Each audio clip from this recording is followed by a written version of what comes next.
नमस्कार साथियों, स्वागत है आप सभी का आज के इस इम्पोर्टेंट सेशन में। आप सभी लोग जानते हो हमारे देश में सरकारी नौकरी पाना आज के लिए बहुत मुश्किल हो गया है। जो छोटे छोटे मौके आते हैं या बहुत बड़ा मौका आता है तो हम कई बार इस वजह से फॉर्म फिल नहीं करते कि यार इसमें तो ये काम करना पड़ेगा, इसमें ऐसा काम करना पड़ेगा, इसमें ये काम करेंगे ये तो हमने कभी नहीं किया। लेकिन सरकारी नौकरी पाना अपने आप में एक बड़ी उपलब्धि होता है। आज के टाइम पर माँ बाप के लिए सुकून, सरकारी नौकरी लेना माँ बाप के लिए एक तरह का सुकून है कि चलो बेटा और बेटी सिलेक्ट हो गया। इसी सीरीज में आपके लिए एक वैकेंसी आई है ग्रामीण डाक सेवक की।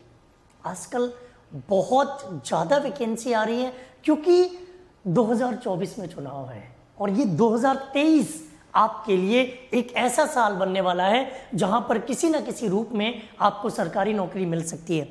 पदों की संख्या अगर देखें तो ग्रामीण डाक सेवक के लिए पदों की संख्या है 40,889, लगभग 41,000 फॉर्म है। सवाल उठता है इसमें सैलरी कितनी है, एज ग्रुप क्या होगा, क्वालिफिकेशन क्या होगी, सिलेक्शन कैसे होगा। तो आइए अगले 5 मिनट में हम इन सब के बारे में चर्चा करते हैं। टोटल पोस्ट की बात करें तो ये टोटल पोस्ट आपके सामने है 40,889, लगभग 41,000 आपके सामने पोस्ट आ गई। और इनके लिए क्वालिफिकेशन चाहिए 10th पास। आप किसी भी बोर्ड किसी भी स्ट्रीम से 10वीं पास होने चाहिए। पोस्ट का नाम है जीडीएस ग्रामीण डाक सेवक, एबीएमपी और बीपीएम। ये पोस्ट ऑफिस की कुछ स्पेशल पोस्ट है, इनके बारे में आगे चर्चा करते हैं। सिलेक्शन प्रोसेस क्या होगा, इसमें कोई टेस्ट नहीं है।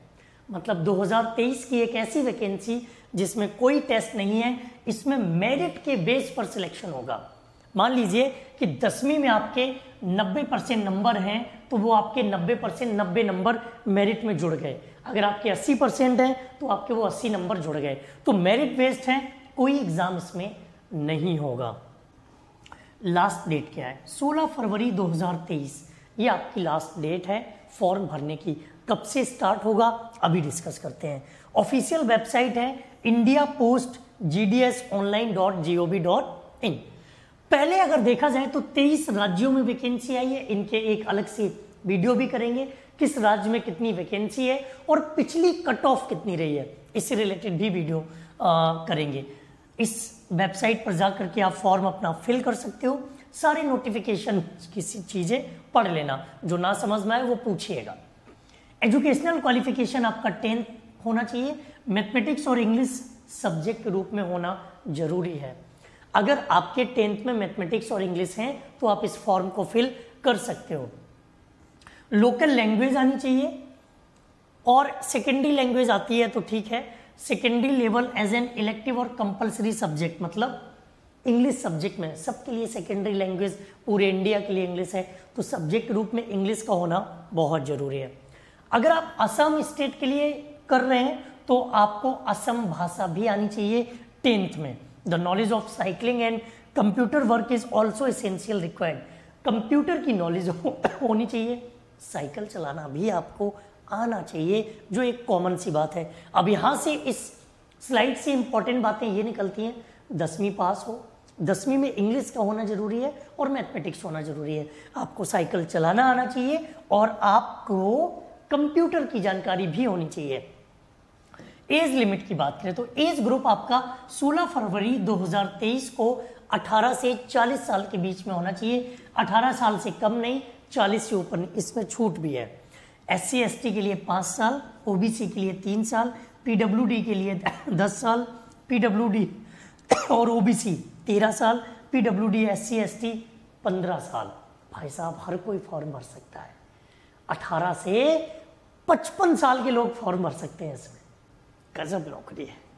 रजिस्ट्रेशन फीस कितनी है, 100 रुपये लगेगी OBC और जनरल वालों के लिए। SC ST PWD और ट्रांसजेंडर कैटेगरी में आते तो फ्री है। सिलेक्शन प्रोसीजर क्या है, 10वीं में जितने नंबर होंगे वही आपके नंबर मेरिट में जुड़ेंगे।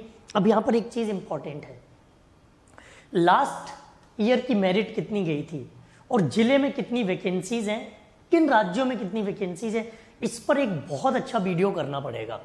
रजिस्ट्रेशन कैसे करेंगे, ऑफिशियल वेबसाइट पर जा करके आप अपने फॉर्म को ओपन करेंगे और वहां पर सही से अच्छे से जानकारी फिल करेंगे। अब एक बात, इंपॉर्टेंट बात ध्यान से सुनना।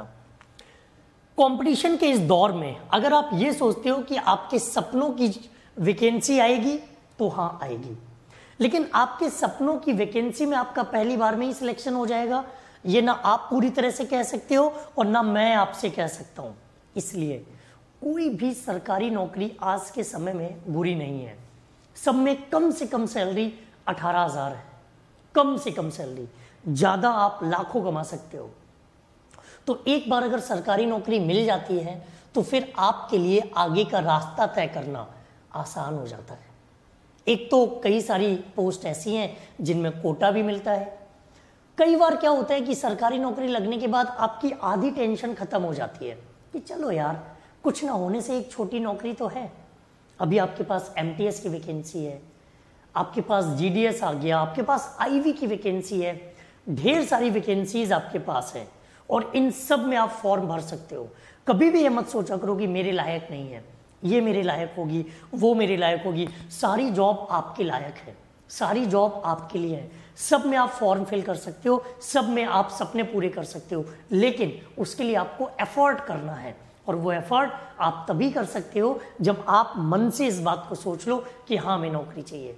तो मैं आप सबसे गुजारिश करूंगा इस फॉर्म को सभी लोग भरें, कोई टेस्ट नहीं है, 100 रुपए लगने हैं। अच्छे नंबर हैं 10th में तब भी भरो, कम अच्छे हैं तब भी भरो। मैं बहुत जल्दी इसके लिए 1-2 दिन में वीडियो लेकर आऊंगा जिसमें मैं ये बताऊंगा कि लास्ट ईयर की कट ऑफ कितनी रही है और कितने नंबर वालों का सिलेक्शन पक्का है और कितने वालों को नुकसान झेलना पड़ेगा। जुड़े रहिए आगे की जानकारी के लिए इस चैनल के साथ। फटाक से चैनल सब्सक्राइब करो और ढेर सारी क्लासेस आपको मिल जाती हैं। अगर आप इंग्लिश की तैयारी करना चाहते हो, चैप्टर वाइज इंग्लिश पढ़ना चाहते हो, तो English with Sanjeev sir YouTube channel, Telegram channel है, वहां जुड़कर आप अपने सपने पूरे कर सकते हो। थैंक यू, जय हिंद।